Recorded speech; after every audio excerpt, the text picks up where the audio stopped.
ladies and gentlemen, there you go. The team are now going to recover to the airport. I'm going to jump in the Squirrel helicopter that's over by the starting seeking. Red 6, who has his white smoke on. This is the Vortex.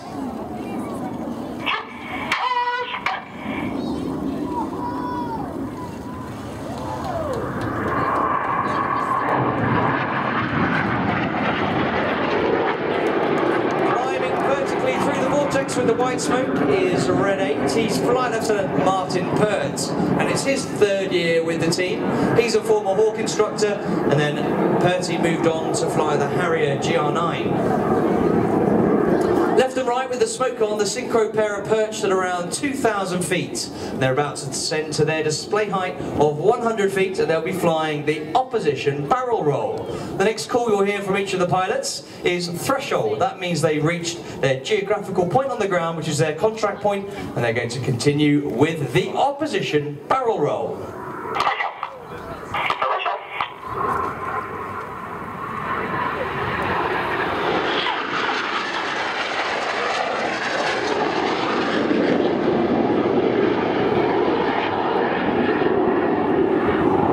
To the right 45 degrees, you'll see Enid are being joined by Reds 8 and 9. In fact, Red 8's still joining there, having flown around at 600 miles an hour. Having flown the Vortex, he's now joining the rest of Enid in a 7-ship Vixen formation.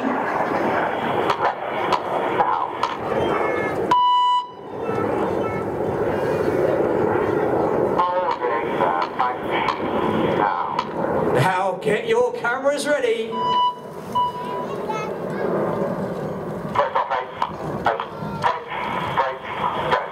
This is the vertical brake.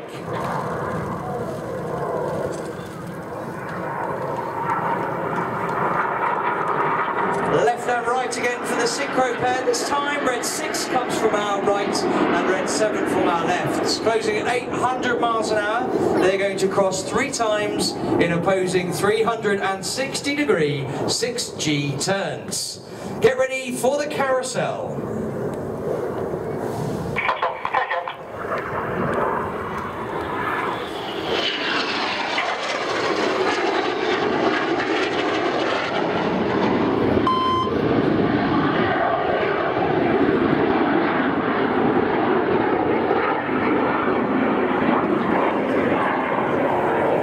Notice how the pilots swap their smoke colour at each of these 3 crosses using the individual smoke colour control buttons on the aircraft's control column.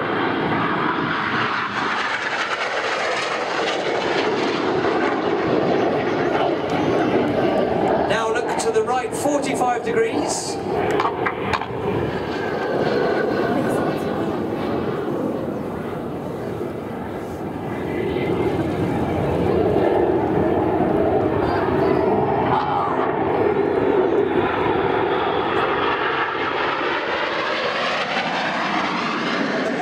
Chased down by Red 8. If you look to your right with the smoke on is Red 7. He's followed by Red 9. These 4 aircraft are now descending to 100 feet. They're closing at 850 miles an hour. Cameras ready for the amazing Jippo Pass.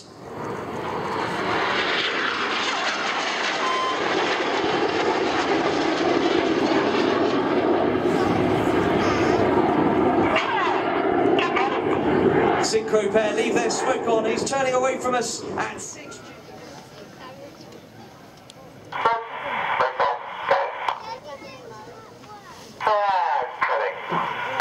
Starting the second half full, Reds 1 to 5, 8 to 9, pull up. Keep your eyes on the blue smoke of the synchro pair beneath. This is the Palm Split.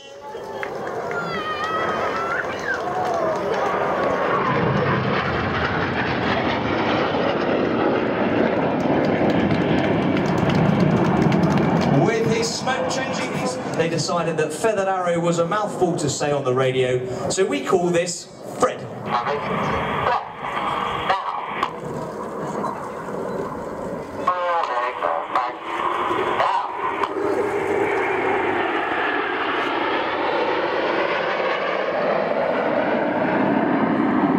Well, that's the end of the first half of the Red Arrows display, ladies and gentlemen. So far you've seen all 9 aircraft together performing close formation aerobatics. We're now going to... Another big wave, boys and girls!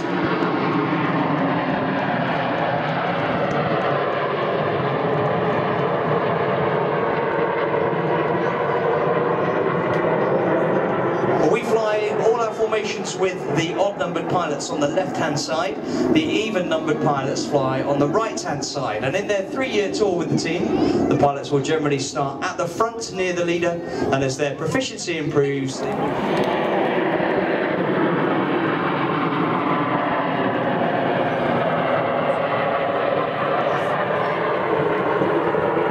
the team formed in 1964, ready for its first display season in 1965. The aircraft they used was the Folland Gnat, and that was the advanced jet trainer in the Royal Air Force in that era. In 1976, the Hawker Siddeley Hawk entered service with the Royal Air Force, and in 1980, the Red Arrows started using the Hawk as their aerobatic aircraft. We still use that aircraft today. It's now a product of BAE Systems, and it's a very successful aviation export, having been sold to over 19 countries across the world, and it continues to impress in its guise as the new advanced jet trainers. Out to the front left, we've got a new shape. This is of the Russian fighter jet, the Su-27. Reds 4 and 5 have moved forward slightly. The smoke's come on. The NATO code word for the Su-27 is flanker.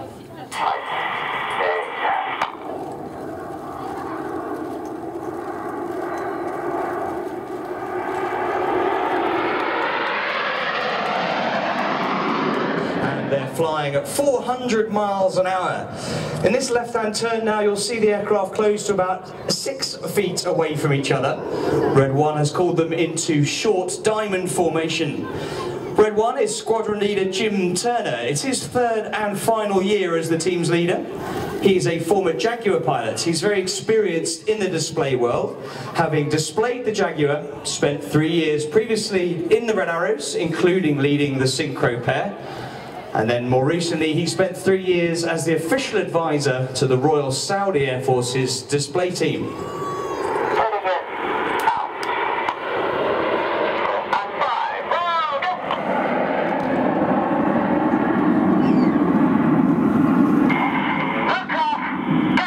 Reds 4 and 5 roll back to form Eagle. Coming right, that is actually Apollo. They are going to set the formation shape as they start descending down towards the track.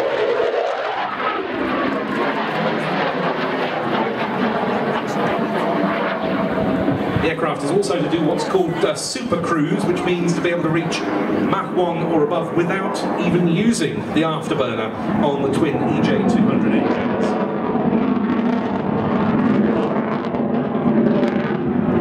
This is a multi-role fighter. Well, the modern parlance is swing roll, meaning you can switch from air-to-air and air-to-ground taskings within one mission. In now for a high-speed pass, 600 knots.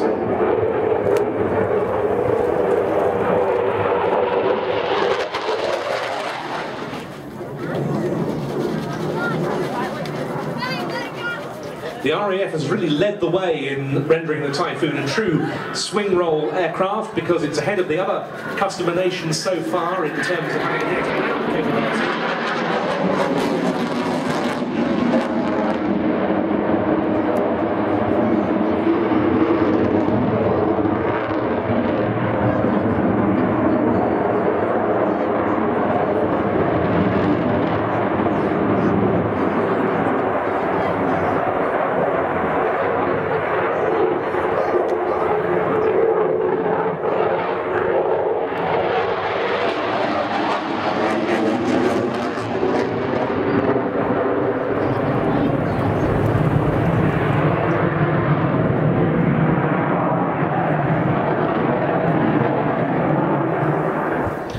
Now setting up for the slow speed pass in this display, during which he brings the Typhoon, which we of course just saw around somewhere around the 550-600 knot mark, back to about 110 knots, which is 130 miles an hour ground speed. And as you can see, the aircraft at a high angle of attack.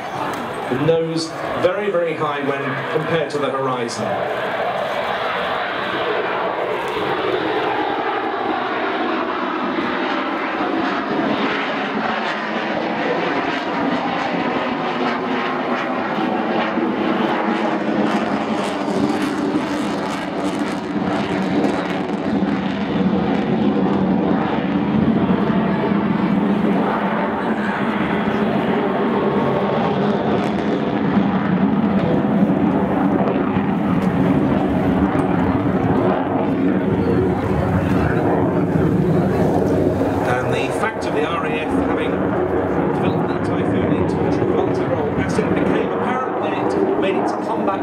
This aircraft in Operation Elmi in Libya in 2011.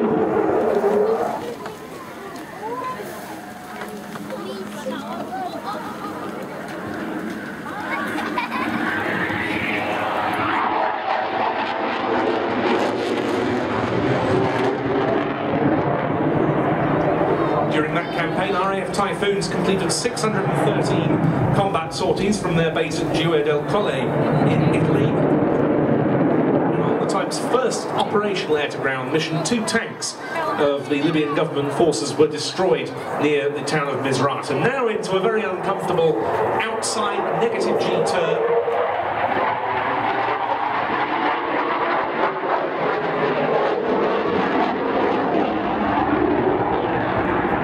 During which you can see some fuel being vented intentionally from the aircraft there.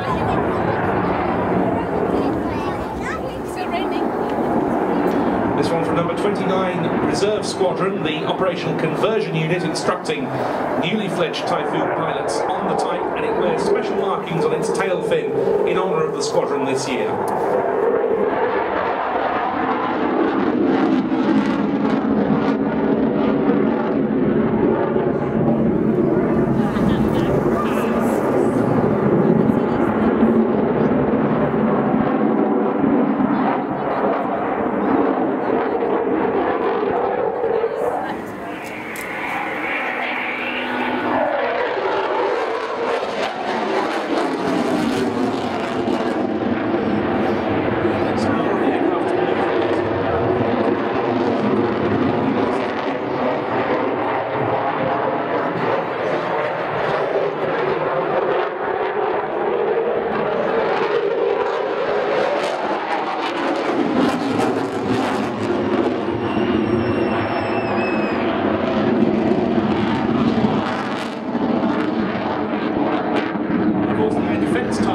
Typhoons remains important.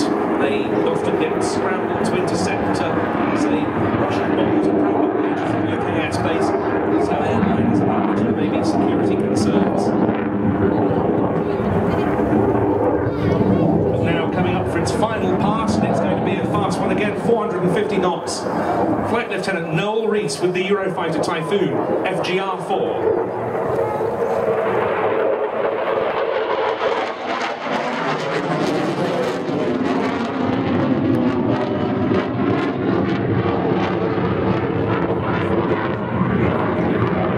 Nicely done display showing us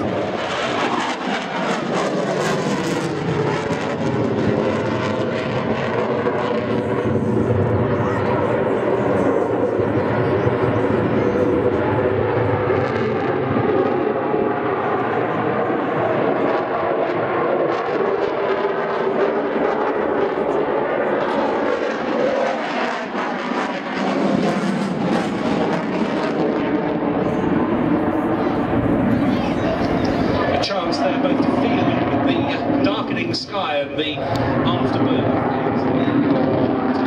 There, see very clearly the power of the 2 Eurojet EJ200 afterburning turbofan engines, which when they have reheat engaged generate some 20,000 pounds of thrust. But now we see the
see passing over the aircrewman, playing the part here of, I suppose it could be a downed pilot or indeed a member of the public who's got into difficulties. The Seeking will pass overhead at a speed of about 60 knots.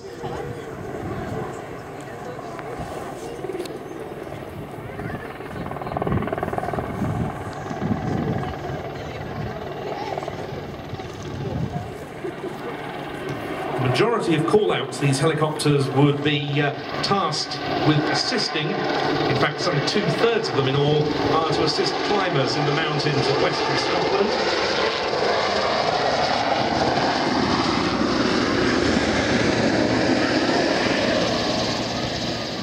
And others to whose aid the Sea Kings would go would include sailors in distress, downed aircrew, though thankfully that obviously happens rather more seldom than some of these other occurrences, victims of floods, tourists who've fallen down cliffs, people involved in road accidents, and general medical emergencies.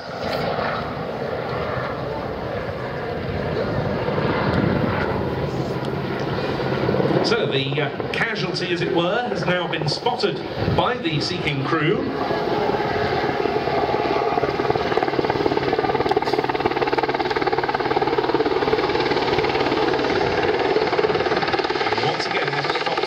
Positioning into the hover in front of us.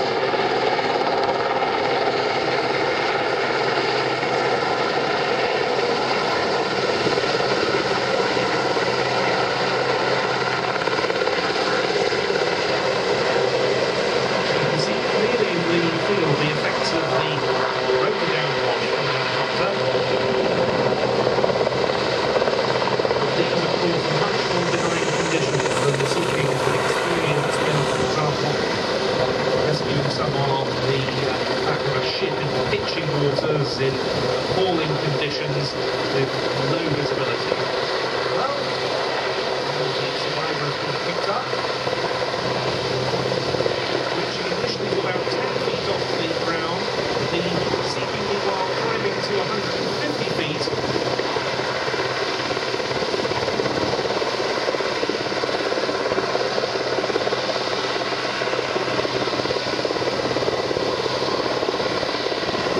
Normally, it's fair to say the person on the end of it would not be waving.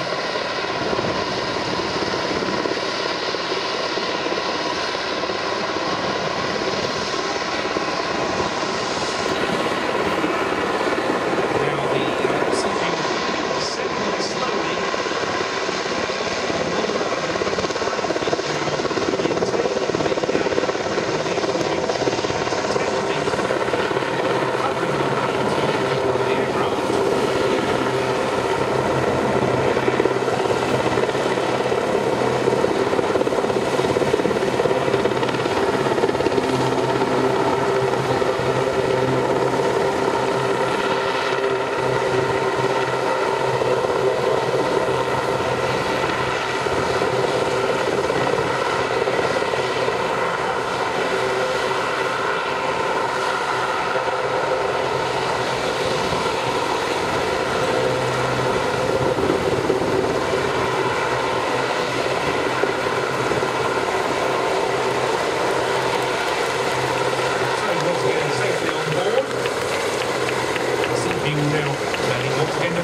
Climbing to about 50 feet.